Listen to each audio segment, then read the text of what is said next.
Assalamualaikum warahmatullahi wabarakatuh. Halo teman-teman, selamat datang kembali di channel Simpel Kehidupan. Hari ini kita akan membahas sebuah topik yang mungkin bisa dibilang relevan bagi kita semua, yaitu perihal tentang konflik, baik itu konflik interpersonal, di tempat kerja, dan dalam hubungan pribadi. Kita ketahui dulu tentang konflik. Konflik adalah bagian alami dari kehidupan. Tapi, bagaimana kita mengelolanya bisa membuat perbedaan besar dalam kesejahteraan kita. Jadi tanpa lebih lama lagi, kita mulai dengan beberapa tips untuk mengatasi konflik ini.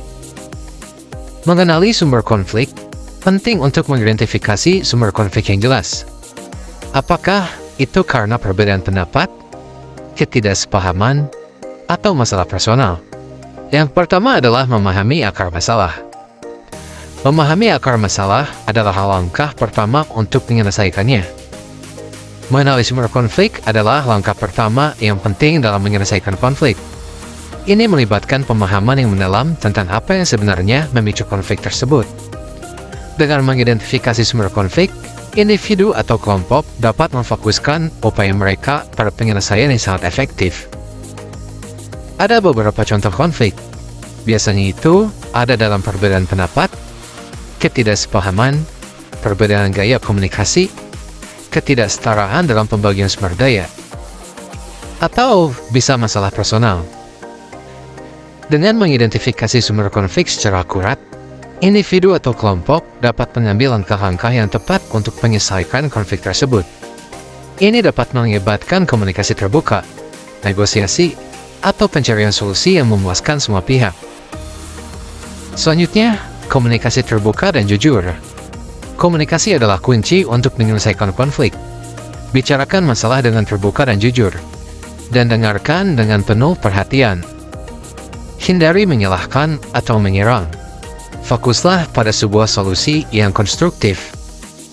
Komunikasi yang terbuka dan jujur merupakan prinsip dasar dalam menangani konflik interpersonal secara efektif.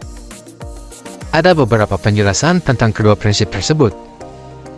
Yang pertama adalah komunikasi terbuka. Selain itu, ada juga komunikasi yang jujur. Langkah berikutnya adalah membangun kepercayaan.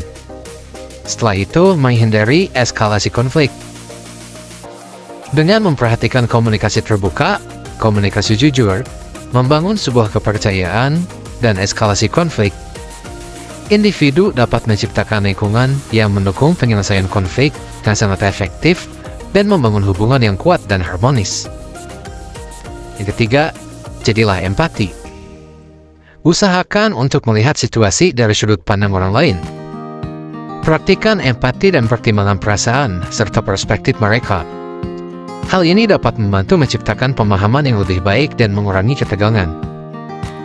Menjadi empati merupakan kemampuan untuk memahami dan merasakan perasaan serta pengalaman orang lain dari perspektif mereka sendiri. Ini melibatkan kemampuan untuk menghubungkan diri dengan perasaan dan pengalaman orang lain tanpa menghakimi atau menilai. Ada beberapa hal perihal tentang empati dalam menangani konflik interpersonal. Hal itu meliputi memperkuat hubungan. Yang kedua, membangun koneksi. Yang ketiga, meningkatkan komunikasi. Yang keempat, mengurangi konflik itu sendiri. Yang kelima, membuka jalan untuk pemecahan sebuah masalah. Yang keenam, mendukung pertumbuhan pribadi. Dengan menjadi empati, individu dapat menciptakan lingkungan yang mendukung resolusi konflik yang baik dan membangun hubungan yang kuat dan harmonis dengan orang lain. Kita masuk ke tema berikutnya, yaitu temukan solusi bersama. Bekerja sama untuk menemukan solusi yang memuaskan semua pihak. Diskusikan opsi-opsi yang ada dan cari jalan keluar yang menguntungkan semua orang. Penting untuk berusaha mencapai kesepakatan yang saling menguntungkan.